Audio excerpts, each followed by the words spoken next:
Mind fresh विचार में आपका स्वागत है। आज के लेसन में हम अंतर यात्रा से आनंद की ओर इस विषय के बारे में चर्चा करेंगे। भौतिक जीवन और आध्यात्मिक जीवन में श्रेष्ठ क्या है? भौतिक जीवन की सीमाएं क्या है? आध्यात्मिक जीवन को ही पूर्ण जीवन क्यों कहते हैं? बाह्य यात्रा क्या है? अंतर यात्रा क्या है?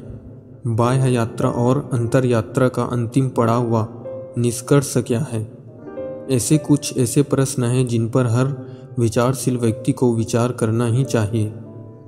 बाह्य यात्रा दरअसल संसार की यात्रा है। यह वह यात्रा है जिसमें व्यक्ति अपनी भौतिक आवश्यकताओं की पूर्ति के लिए विविध प्रकार के कार्य, व्यापार, उद्यम आदि करता है। वह शरीर सुख, भौतिक सुख हेतु विविध प्रकार के साधन जुटाता है।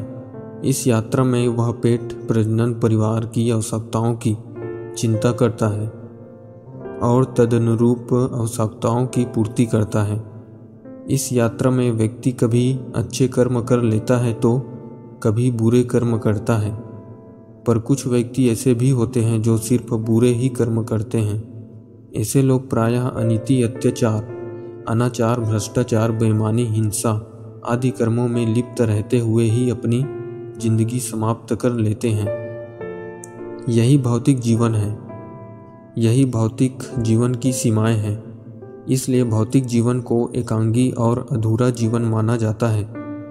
मात्र देह के लिए जिया गया जीवन ही भौतिक जीवन है।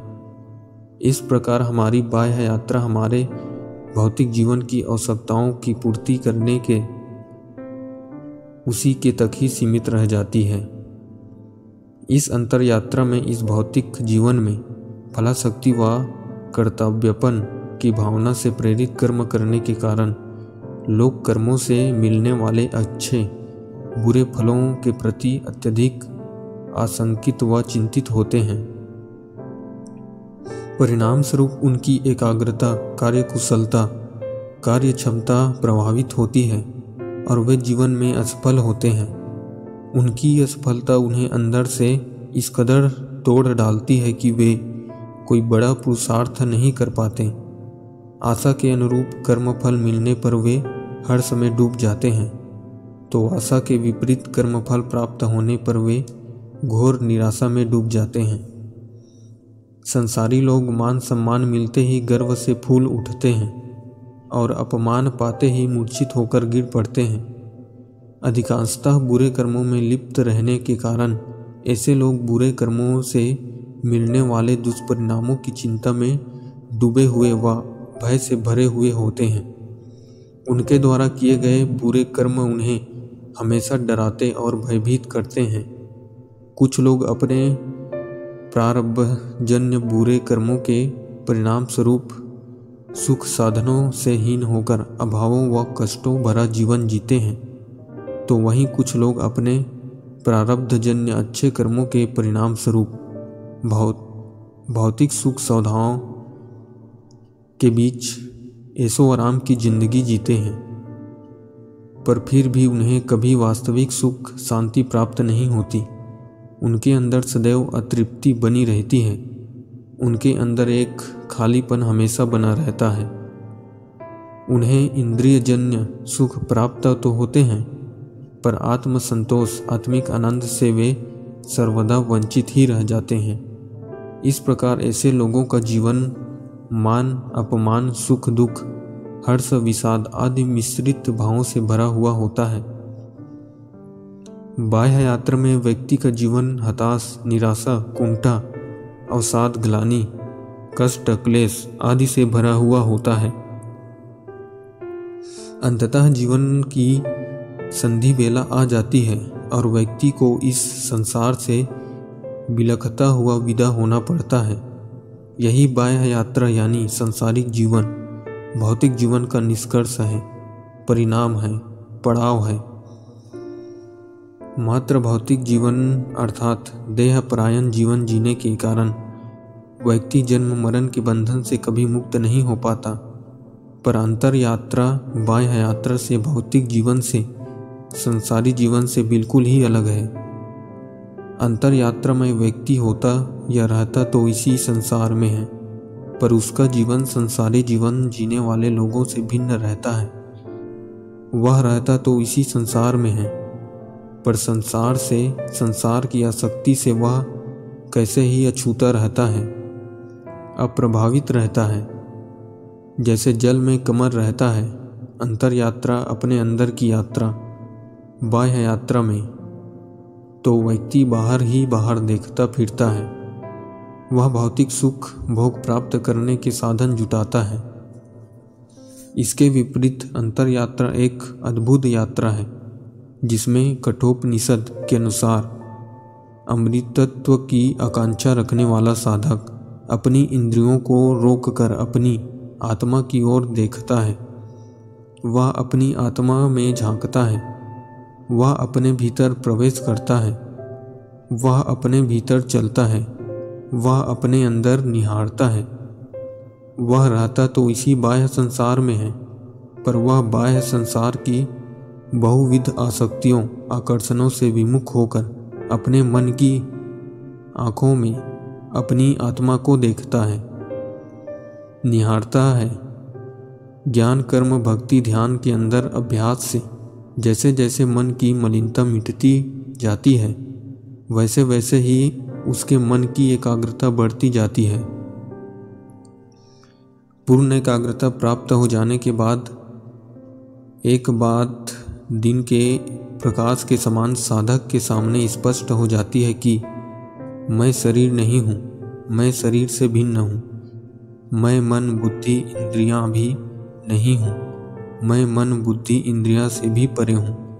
मैं एक ऐसा अमर तत्व हूँ जो सतत एक रस है, समान है, उसमें कोई परिवर्तन नहीं हो रहा।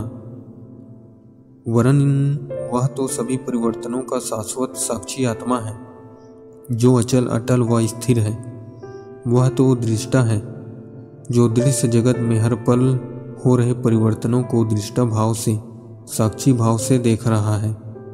यह वह व्यवस्था है जिसमें अंदर और बाहर दोनों संसार इस शाश्वत चैतन्य साक्षी में निमज्जित होकर विलीन हो जाते हैं। तब केवल दृष्टा शाश्वत साक्षी ही अखंड रूप में विराजमान रहता है। शाश्वत अखंड मौन ही इसकी अभिव्यक्ति है। इसी अवस्था में साधक अपनी आत्मा में परमात्मा की अनुभूति करता है। वह परमात्मा के परम प्रेम, परम आनंद, परम सत्य, परम ज्ञान की अनुभूति करता है। पर हाँ, इस अंतर यात्रा के प्रारंभ में हमारा परिचय हमारे अचेतन मन में व्याप्त अच्छे बुरे कर्म संस्कारों से भी होता है। हम अपने गुण दोषों से परिचित होने लगते हैं। हम अपने वर्तमान जीवन पर, वर्तमान जीवन के हर कर्म पर दृष्टिपात करते हैं। दीर्घकाल तक निरंतर इस साधना का अभ्यास करते रहने पर साधक को यह विदित होने लगता है कि हमारे भीतर का संसार ही हमारे अचेतन के संस्कारों को हमारे बाहर के संसार से संसार के रूप में हमारे सामने प्रकट होते हैं। हमारा भीतरी शरीर ही हमारे बाहरी संसार का सृजन और विनाश करता है।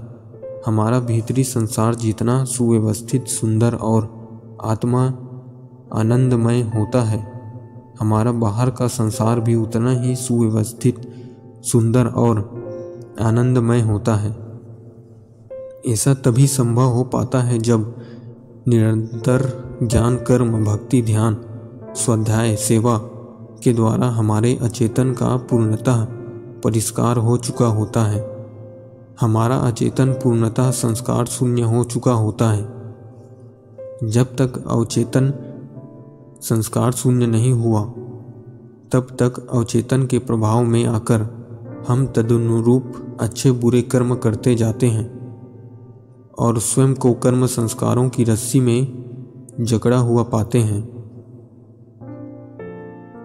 पर अचेतन के संस्कार शून्य होते ही यह रस्सी जल जाती है, बिखर जाती है और हम बंधन मुक्त होकर आनंदित हो जाते हैं। हमारे हर कर्म अकर्म होने लगते हैं। हम आशा निराशा, हर्ष विषाद मान अपमान, लाभ हानि आदि से परे होकर, अप्रभावित होकर सदा आनंद की अनुभूति करते हैं। क्योंकि निरंतर अंतर यात्रा से मन, बुद्धि, इंद्रियों से परे होकर, ऊपर होकर, तब तक हम चेतनता अनुभव करते हैं। 1 जनवरी 1886 को कोलकाता के काशीपुर उद्यान में श्री रामकृष्ण परमहंस देव ने भावनामग्न होकर भक्तों को आशीर्वाद दिया था, तुम लोग चैतन्यवान बनो।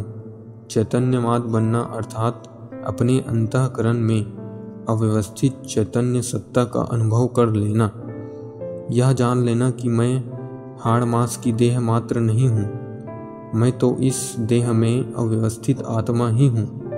मैं तो परमात्मा का दिव्य अंश, अजर अमर अविनाशी आत्मा हूँ। सत्य प्रेम आनंद ही मेरा सच्चा स्वरूप है। सत्य प्रेम व आनंद मेरा पूर्ण अधिकार है।